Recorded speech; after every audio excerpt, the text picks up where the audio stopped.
손님들 소천할 때마다 늘 생각하는 것이 그렇죠? 과연 죽음이란 무엇인가 하는 생각을 하게 됩니다.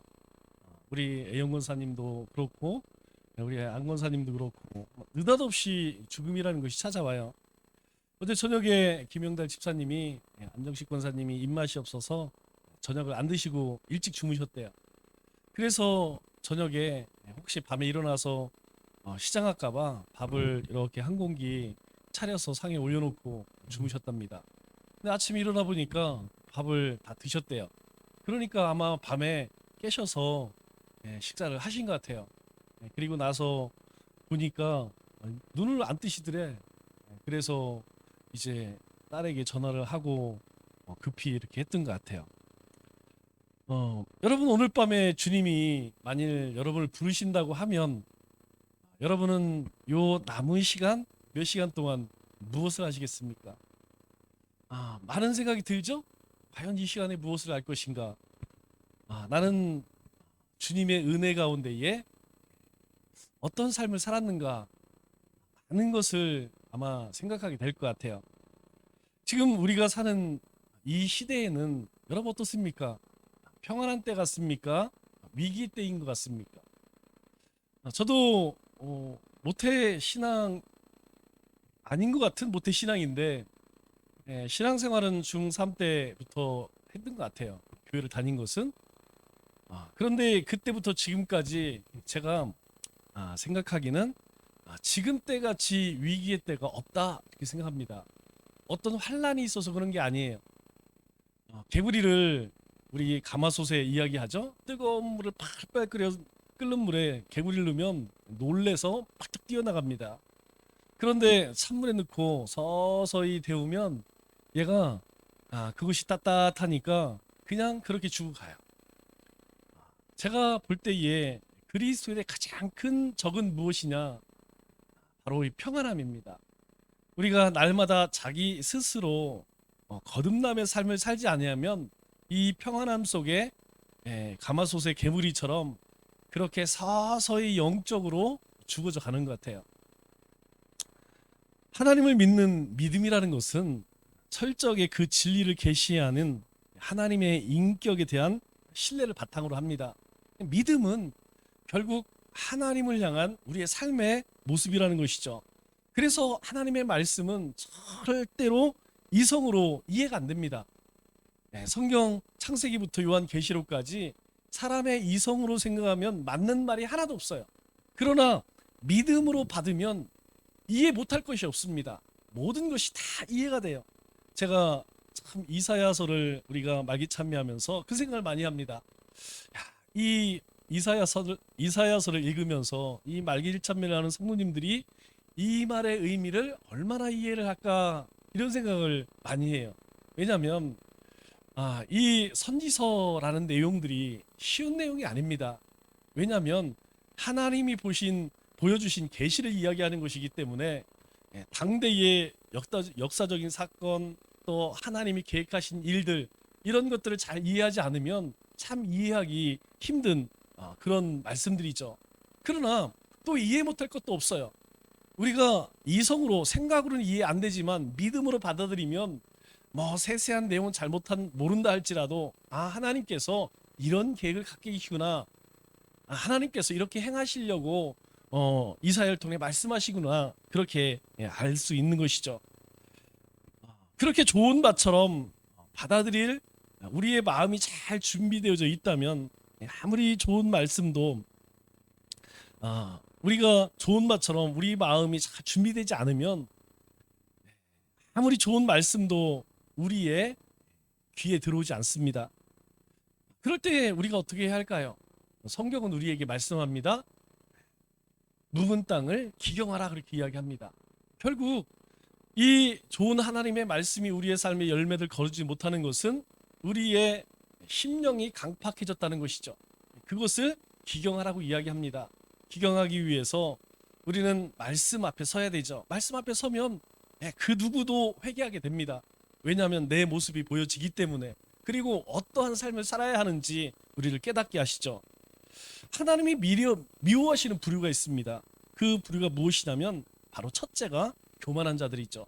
그래서 6절에 우리에게 이 야고보 형제가 뭐라고 이야기하냐면 하나님이 교만한 자를 물리치시고 겸손한 자에게 은혜를 주신다 이렇게 이야기합니다. 다시 이야기해서 교만한 자에게는 하나님의 은혜가 없다는 거예요. 이 교만한 자는 하나님의 은혜가 없기 때문에 어떻게 삽니까? 자기 마음대로 사는 것이죠. 여러분, 우리가 신앙생활하면서 자기 멋대로 행하는 사람들이 있어요. 말을 잘 안 듣고 하나님 말씀 상관없이 내가 복음 쫓아가는 사람들이 있습니다. 왜 그러느냐? 하나님의 은혜가 없으니까 교만하게 행할 수밖에 없는 것이죠. 반면에 겸손한 자는 하나님 말씀에 붙들려 있기 때문에 자신을 낮출 수밖에 없는 것이죠. 자신을 낮추기 때문에 하나님의 은혜가 더하는 것이고, 하나님의 은혜가 더하심으로 인하여서 더 하나님 앞으로 가까이 가게 되고, 하나님 앞에 더 가까이 가니까 더 큰 은혜를 누리고, 더 큰 은혜를 누리니까 그 삶에 열매가 있는 것이죠. 그렇게 겸손함으로 우리가 하나님의 은혜를 받기 위해서 어떻게 해야 하느냐? 가장 먼저 오늘 야고보 형제는 7절 이렇게 이야기합니다. 그런즉, 여러분, 그런즉이란 말이에요. 교만한 자는 하나님이 미워하신대요. 하나님께서 절대로 그러한 사람을 받지 않는답니다. 물리치신다는 것이죠. 반면에 겸손한 자는 은혜를 더하신다는 거예요. 그런즉, 그렇게 하기 위해서 너희가 겸손하게 하나님의 은혜를 누리기 위해서 어떻게 하라는 겁니까? 가장 먼저 하나님께 복종하라 그렇게 이야기합니다. 여러분, 성경 전체의 명령은 두 가지예요. 하나는 하나님을 예배하라. 너희가 하나님 예배하기 위해서 지음받았다는 것이죠. 또 한 가지는 뭡니까? 그 하나님의 말씀에 순종하라라는 것입니다. 즉, 하나님을 경외하는 것은 말씀에 순종하는 거예요. 하나님 말씀에 순종하는 자가 하나님을 사랑하는 겁니다. 그것이 하나님을 경외하는 것이죠. 여러분, 우리가 부모님 공경한다라고 할 때 부모님 말씀 잘 듣는 것이 부모님 공경하는 거예요. 부모님 말 듣지 않는 것이 그게 악한 자녀입니다. 그것이 불효자예요. 여러분, 우리가 자녀를 키우면 그렇지 않습니까? 네, 뭐 여러 자녀들이 있지만 하여튼 잘 듣는 자녀가 이뻐요. 그리고 잘 될 수밖에 없습니다. 왜냐하면 그만큼 부모가 겪었던 실수를 줄여줘요. 여러분, 우리가 왜 잔소리합니까? 그것은 내가 겪었던 그 실수를 우리 자녀들이 반복하지 말라고 잔소리하는 거예요. 왜 공부를 하고 해요? 왜 열심히 살라고 합니까? 왜 성실하라고 이야기해요? 그렇게 살지 않으니까 더 많은 시간이 걸리고 더 많은 인생을 당하고 유리하게 되더라. 그래서 우리에게 그런 이야기를 하는 것이죠. 마찬가지로 우리가 하나님을 사랑하고 경외한다면 말씀에 순종해야 합니다. 하나님을 예배하지만 불순종한다는 것은 하나님을 경외한다는 거 아니라는 것이에요. 우리가 예배 드릴 수 있습니다. 우리가 열심히 헌신하고 봉사할 수 있어요. 그러나 하나님 말씀에 순종하지 않으면 그건 하나님 사랑하는 거 아니라는 것이죠. 하나님을 예배한다는 것은 하나님만 예배하는 거예요. 하나님도 예배하면 큰일 납니다. 문제는 무엇이냐? 우리가 하나님을 예배하면서 하나님도 예배하고 다른 것도 예배하고, 그러나 우리가 이미 공부했죠? 여러분들을 통해서 우리 출애굽기 20장 우리 4절 5절 4절 6절 말씀을 보면 하나님 분명하게 말씀해. 나 외에 다른 신은 없다. 너희가 어떤 형상도 만들어 절하지 말라. 무엇을 이야기합니까? 하나님만 예배해야 된다는 거예요. 여러분, 하나님께 순종한다는 거 뭡니까? 하나님 말씀만 순종한다는 거예요. 우리가 세상에 여러 가치들이 있습니다. 그런데 그것은 우리가 잘라내고 하나님이 우리에게 말씀하시는 것 그것만 쫓는다는 것이에요. 그리고 두 번째로 우리 7절 하반절에 보니까 이렇게 이야기하죠. 마귀를 대적하라. 그리하면 너희를 피하리라. 우리가 어떻게 겸손히 하나님의 은혜를 누릴 수 있느냐? 두 번째로 마귀를 대적하라고 이야기합니다. 마귀는 우리에게 어떻게 다가오죠? 때로는 힘으로, 평안함으로, 매력으로, 즐거움으로 다가옵니다. 그러나 여러분, 마귀가 이런 모습으로 우리 가운데 온다면 여러분, 마귀하고 가까이 지낼 사람 아무도 없습니다. 여러분, 마귀는 절대 이런 모습으로 안 와요. 광명한 천사의 모습으로 온다는 것이죠. 그 속은 악한 영인데 겉모습은 모든 사람을 현혹할 만큼 아름답게 온다는 것입니다. 그래서 이 사단의 일곱 영의 정체가 뭡니까? 사단의 정체 일곱 영은 우리가 잘 알고 있는 미혹의 영, 거짓의 영, 불순종의 영, 악의 영, 어둠의 영, 더러움의 영, 세상의 영이라는 거예요. 여러분, 이것들이 우리 가운데 무서운 얼굴을 온지 않습니다. 아주 아름답게 온다는 것이에요. 그래, 너 그동안 수고 많이 했잖아. 야, 좀 쉬어야지. 그동안 한 거 있으니까. 여러분, 우리에게 그렇게 이야기해요. 야, 너 그만하면 됐어. 아이, 너만큼 하면 됐어. 여러분, 우리에게 그런 달콤한 마음을 들려줘요. 그러나 여러분, 우리는 이 소리를 들어서는 큰일 납니다. 우리가 들을 것은 이 사단이 달콤하게 주는 음성이 아니라 늘 하나님의 음성을 들어요. 여러분, 하나님의 음성을 들으면 어떻습니까? 때로는 위로가 되지만 때로는 우리 가운데에 하나님 앞에 바로 서지 못한 것을 전곡을 콕콕 찔러요. 어떻게 그렇게 하나님께서는 우리가 그렇게 숨기고자 하는 것, 덮으려고 하는 것, 그것을 찾아내셔서 그거를 콕콕 찌르는지 몰라요. 여러분, 우리 마음 가운데 그것이 없다면 속고 있다는 거예요. 우리는 사단에게 속고 있다는 것입니다. 우리는 이것을 분별할 수 있는 능력을 길러야 돼요. 이것이 하나님이 기뻐하시는 일인지, 이게 성령의 일인지, 이게 사단의 일인지. 문제는 무엇이냐면 이걸 잘 분별하지 못해요. 사도 바울이 어떻습니까? 사도 바울이 열심을 가지고 예수 믿는 사람들을 핍박했습니다. 그런데 나중에 알고 보니까 하나님께서는 왜 나를 핍박하느냐 이렇게 말씀하세요. 내 열심이 오히려 하나님을 핍박하는 일이었다는 것이죠. 우리가 분별하지 못하면, 우리가 깨어있지 않으면 여러분, 그것이 저절로 됩니까?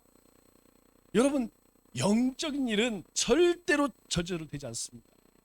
내가 하나님 앞에 기도하고 하나님의 말씀으로 무장되어질 때에, 우리가 끊임없이 우리의 심령을 기경할 때에 바로 하나님의 뜻을 깨닫게 되는 것이죠. 그래서 사탄마귀는 우리 인생의 그 어떤 필요도 채워줄 수 있을까요? 여러분, 문제는 이거예요. 만약에 이 사탄이 우리에게 뭔가를 채워줄 수 있다면 여러분 100번 1000번 할 수 있죠. 그러나 하나님의 백성으로서 우리 가운데 필요한 것은 이 사단이 절대 채워주지 못합니다. 오히려 우리로 하여금 하나님의 진노를 사는 일, 우리 인생을 멸망시키는 일, 이것으로 우리를 끊임없이 유혹하고 이끈다는 것이죠. 그래서 여러분, 사도 바울이 우리 권면한 것이 무엇이에요? 우는 사자와 같이 악한 마귀 사탄이 두루 삼킬 차를 찾아다니는데, 오늘도 마찬가지입니다. 어떤 자가 먹힌다고요? 두 부류예요. 하나는 무리에서 혼자 돌아다니는, 또 하나는 병든 짐승은 여지없습니다. 이런 짐승은 반드시 사자에게 먹히게 돼 있어요. 먹이가 될 뿐이라는 것이죠. 그리스도도 마찬가지입니다. 우리가 하나님을 떠나서 내 멋대로 반드시 먹히게 돼 있어요. 우리의 신앙이 병들어요, 반드시 먹히게 돼 있습니다. 말씀을 맺겠습니다. 오늘 야고보 사도가 우리에게 권면하는 것이 무엇입니까? 너희가 겸손하는 거예요. 겸손할 때 하나님의 은혜가 더한답니다. 그러면 그 겸손한 삶을 살기 위해서 어떻게 하라고요? 하나님 말씀 순종해야 됩니다. 여러분, 내가 마음에 내키지 않아도 하나님이 나에게 말씀하시면 새벽을 깨워야 하고, 예배의 자리에 있어야 하고, 기도의 자리에 있어야 되고, 복음의 자리에 있어야 되고, 헌신의 자리에 있어야 한다는 것이죠. 여러분, 이걸 방해하는 것이 누굽니까? 악한 마귀 사탄입니다. 이거 분별해야 됩니다. 그렇지 않으면 끊임없이 이 악한 마귀 사탄은 우리 믿음의 삶에 가라지를 뿌릴 거예요. 남은 3일도 하나님 말씀에 순종하여 마귀를 대적하는 우리 믿음의 권속들 되시기를 주님의 이름으로 축원합니다.